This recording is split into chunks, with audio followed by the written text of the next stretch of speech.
इस कहानी के लेखक है संजय। शायद खेल शुरू हो चुका है। सुनैना की बात सुनकर दबी आवाज में विवेक ने कहा, अब बिना वक्त गवाए हमारे पास जितनी भी मोमबत्तियां हैं वो सब जलाते हैं। ठीक है, जो बात कही है उसमें से एक बात याद रखना, हमें कोई गलती नहीं करनी, क्योंकि हमारी एक गलती हमें मौत के मुंह में ले जाने के लिए काफ़ी है। सचिन की बात सुनकर विवेक ने टॉर्च चलाई और सुनैना के साथ नीचे वाले फ्लोर पर जाने लगा तो सचिन और अतुल दबे पैरों से सीढ़ियों से उतरते हुए बिना आवाज़ किए दूसरे फ्लोर की मंजिल पर चल रहे थे। सभी बहुत सावधानी से काम कर रहे थे। निचले फ्लोर पर सुनैना पूरी सावधानी से कमरे का भीतर का जायज़ा लेती और दरवाज़ा खोलकर कमरे के अंदर मोमबत्ती जलाकर उसे वहां रख देती।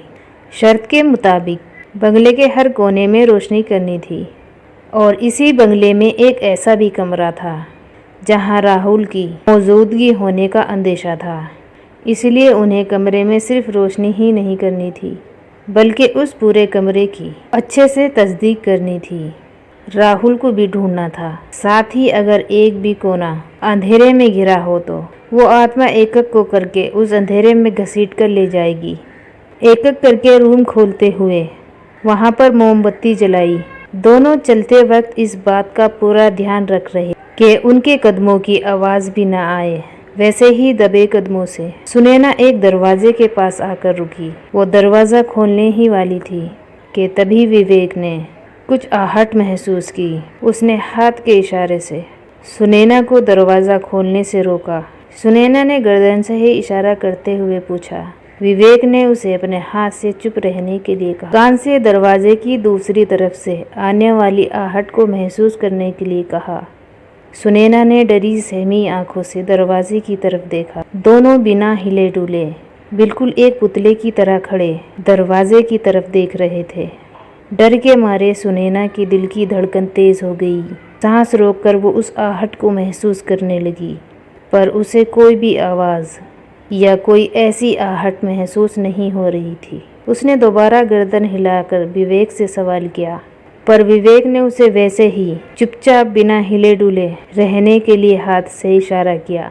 विवेक की आंखों में बसा हुआ खौफ देखकर सुनैना समझ चुकी थी कि ज़रूर कुछ है। विवेक ने अपने होठों पर उंगली रखते हुए सुनैना से कहा। सुनैना से बिल्कुल आवाज़ न करने का इशारा किया। इधर सचिन और अतुल टॉर्च की रोशनी में एक एक रूम के अंदर जाते हुए पूरी सावधानी के साथ मोमबत्ती जलाने लगे। दोनों भी इस बात का पूरा ख्याल रख रहे थे कि उनकी कदमों की आवाज़ भी ना आ पाए। एक कमरे के बाहर खड़े होकर उसके भीतर का जायज़ा लेते हुए सचिन ने उस कमरे का दरवाज़ा धीरे से खोला। दरवाज़ा खोलते ही कमरे के भीतर से एक अजीब सी गंध महसूस हुई। उस गंध की वजह से सचिन खांसने लगा। अगले ही पल उसने अपनी पॉकेट से रुमाल निकाला और अपना मुंह ढक लिया ताकि खांसने की आवाज़ न आ पाए। सचिन दबे कदमों से दरवाजे के भीतर चला गया। उसके पीछे अतुल भी दबे कदमों से अंदर आया, पर अंदर पैर रखते ही उसे भी वो बदबू महसूस हुई। एक हाथ में टॉर्च ठीक से पकड़ते हुए उसने भी अपनी जेब से रुमाल निकाला और मुंह को ढक लिया। सचिन कमरे के भीतर मोमबत्ती जलाकर एक जगह पर रख दी।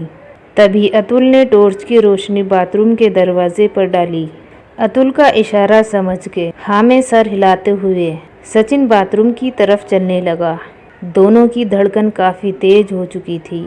सचिन बाथरूम के दरवाजे के बाहर थोड़ा नज़दीक खड़ा हुआ। दरवाज़ा खोलने से पहले भीतर कुछ आहट महसूस होती है या नहीं, इसका जायज़ा लेने लगे। पीछे खड़ा अतुल भी अपनी सांसों को रोककर सब कुछ देख रहा था। इतना सन्नाटा कि हल्की सी हल्की आवाज़ भी बिल्कुल साफ सुनाई दे रही थी। अंदर से बिल्कुल भी कोई आवाज़ नहीं आ रही थी। मतलब साफ था, यहाँ किसी भी तरह की बुरी आत्मा मौजूद नहीं। सचिन ने एक बार अतुल की ओर देखा। अतुल ने भी उसकी ओर देखते हुए हाँ में गर्दन हिलाई। वो अतुल का इशारा समझ गया। उसने भी हाँ में गर्दन हिलाई और दरवाजे की कुंडी को हाथ लगाया ही था कि तभी एक बहुत डरावनी आवाज़ सचिन ने बिल्कुल साफ साफ सुनी। बाथरूम के उस दरवाजे पर नोक वाली चीज से हल्के हल्के जैसे कोई आवाज़ कर रहा हो। वो धीमी सी आवाज़ सुनकर सचिन ने अतुल की ओर देखकर कान की तरफ इशारा करते हुए आवाज़ के बारे में इशारे से पूछा। अतुल ने भी हाँ में गर्दन हिलाई, मतलब वो दोनों को आवाज़ सुनाई दे रही थी। दोनों बिना आवाज़ किए बिल्कुल शांत अपनी सांसों को रोककर एक ही जगह पर खड़े रहे और कुछ ही देर में वो आवाज़ आनी बंद हो गई। दोबारा से सब कुछ एकदम शांत हो गया। अतुल की ओर देखते हुए सचिन दबे पांव से दरवाजे की ओर बढ़ने लगा, दाएं हाथ में टॉर्च की सफ़ेद रोशनी दरवाजे पर डालते हुए अपने बाएं हाथ की तरफ बढ़ाया ही था कि अंदर से दरवाजे पर हल्की सी दस्तक हुई। उस कमरे के भीतर फैला हुआ खौफनाक सन्नाटा के बीच दरवाजे पर हुई उस दस्तक ने कुछ पल के ही लिए सही, पर दोनों की सांसें रोक दी। अतुल की दिल की ही धड़कन रुक गई। अपने डर पे काबू रखते हुए सचिन ने दरवाजे की कुंडी से अपना हाथ हटाया। अतुल ने अपने एक हाथ से अपना मुंह दबा लिया। सचिन ने अतुल को शांत रहने का इशारा किया। बिना आवाज़ किए होठ हिलाते हुए कहा, राहुल हो सकता है। अतुल ने भी अपने डर के ऊपर काबू रखते हुए हाँ में गर्दन हिलाई और अपने पॉकेट से एक कोरा कागज़ निकाला। उस कागज़ पर अपना नाम लिखने लगा, पर डर के मारे उसके हाथ कांप रहे थे। उसकी हालत देखते हुए सचिन ने पेन और कागज़ अपने हाथ में ले लिया और उस पर अपना नाम लिखकर वो कागज़ और पेन दरवाजे से दूसरी तरफ सरकाया। दोनों दरवाजे से थोड़ा दूर हटकर खड़े रहे, डरी सहमी नज़रों से दरवाजे के नीचे रखे उस पेन और कागज़ पर टॉर्च की रोशनी डालने लगे। दोनों सांसों को रोककर सब कुछ देख रहे थे। एक गहरा सन्नाटा चारों ओर फैला हुआ था। दोनों अपने दिल की धड़कन साफ साफ सुनाई दे रही थी। उनकी नज़र दरवाजे पर गड़ी हुई थी कि तभी अंदर से दोबारा दरवाजे पर दस्तक हुई। वो दस्तक सुनकर अतुल की तो रूह कांप गई। उसका थर थर कांपता शरीर, उसके दिल में छुपा डर जाहिर हो रहा था।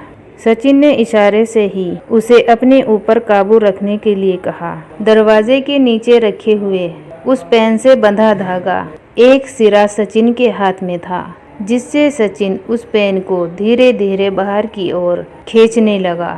अतुल ने टॉर्च की रोशनी पेन के ऊपर डाली। सचिन अब पेन उठाने के लिए नीचे झुका ही था कि तभी अतुल हाथ में पकड़ी टॉर्च अचानक बंद होने लगी। काला घना अंधेरा पूरे कमरे में फैल गया और तभी मुंह से दर्द भरी चीख निकली।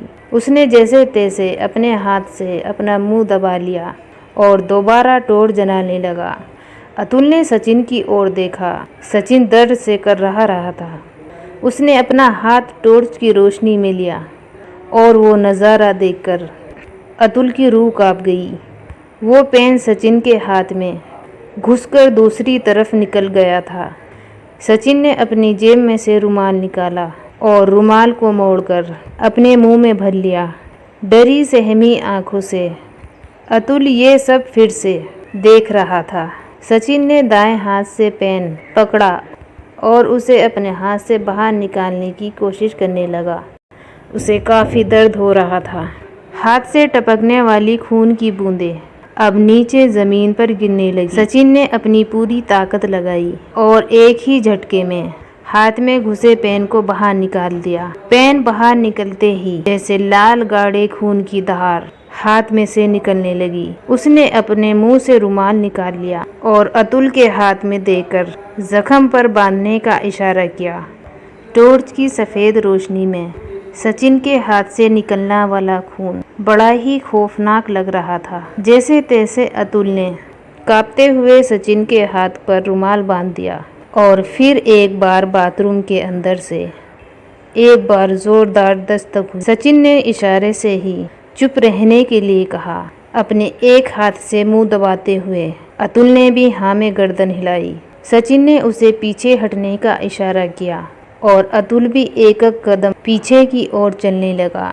दोनों बाहर निकलने वाले दरवाजे के पास खड़े होकर उस बाथरूम के दरवाजे पर टॉर्च की रोशनी डालने लगे।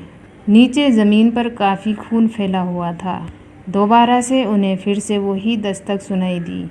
मतलब साफ था, दरवाजे के उस पार कोई है। अतुल ने अपनी दबी आवाज़ में सचिन से कहा, सचिन ये काफ़ी डरावना है, हमें यहाँ से चले जाना चाहिए। उसकी आवाज़ में डर था और एक अजीब सी दहशत थी, पर उसका हौसला बढ़ाते हुए, हम सब यहाँ खुशी में या मस्ती करने के लिए नहीं आए हैं। हमारा दोस्त राहुल लापता हो चुका है और हमें उसकी तलाश करनी होगी। उसे ढूंढे बगैर तो नहीं जाऊँगा, लेकिन अगर तुम्हें जाना है तो तुम जा सकते हो। हम में से तुम्हें कोई कुछ नहीं कहेगा। डरा सहमा अतुल दरवाजे की ओर देख रहा था। उसके कंधे पर हाथ रखते हुए दोबारा सचिन ने कहा, मैं दिल से कह रहा हूँ, अगर तुम्हें सच में डर लग रहा है तो तुम जा सकते हो। हम सब संभाल लेंगे और तुम्हें कोई जिम्मेदार भी नहीं ठहराएगा या कोई डर खौफ भी नहीं कहेगा, क्योंकि डर तो मुझे तुमसे ज़्यादा लग रहा है। सचिन की बात सुनकर अतुल के दिल में बसा डर कम हो गया। दोस्त अब यहाँ से साथ ही बाहर जाएंगे। अतुल का आत्मविश्वास देखकर सचिन को अच्छा लगा। अब तक बाथरूम के दरवाजे भीतर से आने वाली दस्तक रुक चुकी थी। सचिन टॉर्च आगे बढ़ाता हुआ दरवाजे की तरफ चलने लगा। उसके पीछे अतुल भी एक कदम बढ़ाने लगा। दरवाजे के पास पहुंचते ही दोबारा से अंदर आने वाली आहट को महसूस करने की कोशिश करने लगा, पर अब कोई भी आवाज़ या कोई भी आहट महसूस नहीं हो रही थी।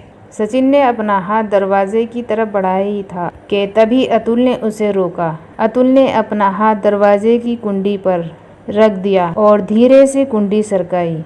कुंडी सरकने की आवाज़ उस सन्नाटे में कुछ ज़्यादा ही तेज़ आ रही थी। दोनों की सांसें थम चुकी थी। अतुल ने भी धीरे से अंदर की ओर दरवाज़ा खोला और सचिन ने टॉर्च की रोशनी अंदर की ओर डाली।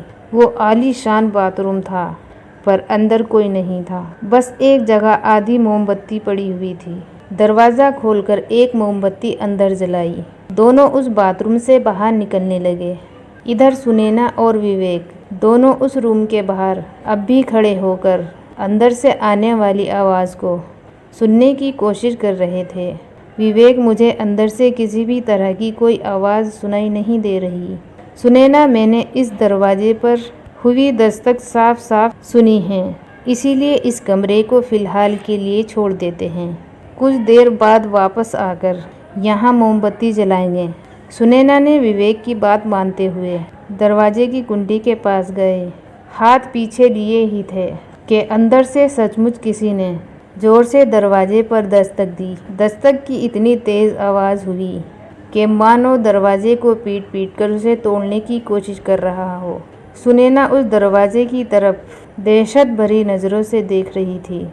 एक झटके में 2-3 कदम पीछे हट गई। साथ ही विवेक भी उस दरवाजे से दूर चला गया। दस्तक दोनों ने साफ साफ सुनी।